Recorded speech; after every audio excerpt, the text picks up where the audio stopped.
2026च्या सुरुवातीला महाराष्ट्रातील नाशिक शहराने तंत्रज्ञान आणि औद्योगिक प्रगतीच्या शिखरावर असताना एका अत्यंत गंभीर सामाजिक आणि कायदेशीर संकटाचा सामना केला. नाशिकमधील एका नामांकित बहुराष्ट्रीय आयटी कंपनीत महिला कर्मचाऱ्यावरील विनयभंग, लैंगिक अत्याचार आणि बळजबरीने धर्मांतर करण्याचे प्रयत्न उघडकीस आले.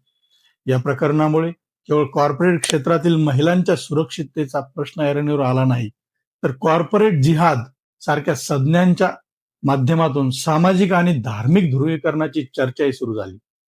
या प्रकरणाचा सविस्तर घटनाक्रम, पोलीस कारवाई, कायदेशीर कलमे आणि संस्थात्मक अपयशाचे विश्लेषण आज या ठिकाणी करण्यात आले. नमस्कार, मी भागवत सुधाकर पांचाळ आणि तुम्ही पाहत आहात भागवत पांचाळ टॉक्स. नाशिक शहर हे गेल्या दशकात महाराष्ट्रातील एक प्रमुख आयटी हब म्हणून विकसित झाले आहे. अनेक बहुराष्ट्रीय कंपन्यांनी आपली कार्यालये येथे सुरू केली, ज्यामुळे हजारो तरुण तरुणींना रोजगाराच्या संधी उपलब्ध झाल्या. मात्र याच आर्थिक प्रगतीसोबतच कामाच्या ठिकाणी महिलांच्या सुरक्षतेसाठी आवश्यक असलेल्या नैतिक आणि कायदेशीर चौकटीचे उल्लंघन झाल्याचे या प्रकरणावरून स्पष्ट झाले. एप्रिल 2026 मध्ये उघडकीस आलेल्या या घटनांनी नाशिकच्या कॉर्पोरेट संस्कृतीतील एक काळोखी बाजू समोर आणली आहे. या प्रकरणाची व्याप्ती केवळ एका विभागापुरती मर्यादित नसून ती संपूर्ण कंपनीच्या व्यवस्थापनापर्यंत पसरलेली दिसून येते. कंपनीत काम करणाऱ्या 18 ते 26 वयोगटातील तरुणींना लक्ष करून त्यांच्यावर मानसिक आणि शारीरिक दबाव टाकण्यात आला. यात लैंगिक शोषणासोबतच धार्मिक भावना दुखावण्याचे आणि धार्मिक विधींची सक्ती करण्याचे प्रकार घडले, ज्यामुळे हे प्रकरण केवळ विनयभंगाचे न राहता एका मोठ्या षडयंत्राचा भाग असल्याचे संशय बळावला. या प्रकरणाची अधिकृत सुरुवात 26 मार्च 2026 रोजी झाली, जेव्हा एका पीडित महिलेनं देवळाली पोलीस ठाण्यात पहिली तक्रार नोंदवली. या तक्रारीनंतर पोलिसांनी सखोल तपास सुरू केला. एकामागून एक धक्कादायक माहिती समोर येत गेली. 3 एप्रिल 2026 पर्यंत तक्रारदारांची संख्या 9 वर पोहोचली, ज्यात 8 महिला आणि एका पुरुष कर्मचाऱ्याचा समावेश होता.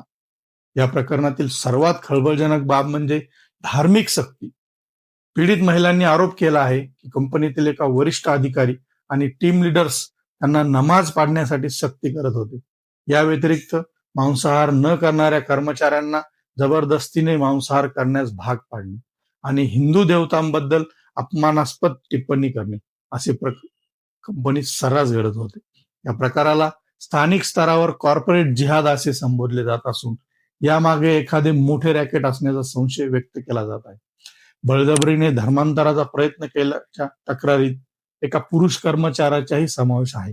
संशयित आरोपी सोबत डोक्यावर गोल टोपी घातलेले या तरुणाचे फोटो सोशल मीडियावर व्हायरल झाले असून हे फोटो दबावाखाली काढण्यात आल्याचा दावा तक्रारीत करण्यात आला. 25 मार्च 2026 रोजी हे प्रकरण पहिल्यांदा चर्चेत आल्यानंतर पोलिसांनी गुप्तपणे पुरावे गोळा करण्यास सुरुवात केली. कोणत्याही कॉर्पोरेट संस्थेत कर्मचाऱ्यांच्या तक्रारींचे निवारण करण्याची जबाबदारी HR विभागाची असते.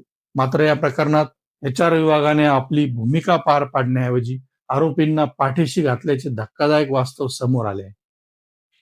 एका पीडित महिलेने जेव्हा तिच्यावर होणाऱ्या अन्यायाबाबत कंपनीच्या HR अधिकाऱ्याला ईमेल पाठवला, तेव्हा तिला मिळालेले उत्तर थक्क करणारे होते. HR अधिकाऱ्याने पीडितेला स्टे कूल असा सल्ला दिला आणि बहुराष्ट्रीय कंपन्यांच्या संस्कृतीत अशा गोष्टी सामान्य असल्याचे सांगितले. ही बाब केवळ बेजबाबदारपणाची नसून ती गुन्ह्याला प्रोत्साहन देणारी ठरली आहे. या प्रकरणी नाशिक पोलिसांनी पुणे येथील कंपनीच्या HR ऑफिसरला नोटीस बजावली आहे. पोलिसांचे एक पथक पुण्यात जाऊन अधिकाऱ्याची चौकशी करत आहे. अंतर्गत तक्रार समिती असूनही पीडितेच्या तक्रारीची दखल का घेतली गेली नाही आणि आरोपींना कशाच्या आधारावर चिथावणी देण्यात आली याचा तपास आता विशेष तपास पथकामार्फत केला जात आहे. विश्व हिंदू परिषद आणि बजरंग दल यांसारख्या संघटनांनी या प्रकरणाच्या विरोधात नाशिकमध्ये आंदोलने केली आहे. त्यांनी धर्मांतर विरोधी कायदा अधिक कडक करण्याची मागणी केली असून बहुराष्ट्रीय कंपन्यांच्या अंतर्गत धोरणावर सरकारचे नियंत्रण असावे असे मत व्यक्त केले आहे. नाशिकच्या IT कंपनीतील धर्मांतर आणि विनयभंगाची ही घटना भारताच्या कॉर्पोरेट इतिहासातील एक काळा डाग ठरली आहे. एका नामांकित संस्थेत जिथे 300-350 सुशिक्षित लोक काम करतात, तिथे 4 वर्षापासून अशा प्रकारचे शोषण सुरू राहणे हे सामाजिक आणि कायदेशीर व्यवस्थेचे मोठे अपयश आहे. मात्र नाशिक पोलिसांनी ज्या प्रकारे एसआयटी स्थापन करून पीडितांना विश्वासात घेऊन आणि आधुनिक कायद्यांचा वापर करून आरोपींना गजाआड केले ते कौतुकास्पद आहे. हे प्रकरण भविष्यात कॉर्पोरेट जगतात महिलांच्या सुरक्षेसाठी आणि धार्मिक स्वातंत्र्याच्या संरक्षणासाठी एक दिशादर्शक ठरेल. स्टे कूल म्हणणाऱ्या व्यवस्थापनाला कायद्याने दिलेली चपराक आहे. शहराचा विकास होत असताना तो केवळ तंत्रज्ञानाच्या बाबतीत नसून नैतिक मूल्यांच्या बाबतीतही होणे गरजेचे आहे. हेच या प्रकरणातून स्पष्ट होते. नाशिक पोलीस आणि एसआयटी सध्या या प्रकरणातील अधिक धागेदोरे शोधत असून येणाऱ्या काळात यातील मोठे मासे आणि आंतरराष्ट्रीय रॅकेटचा पर्दाफाश होण्याची शक्यता नाकारता येत नाही.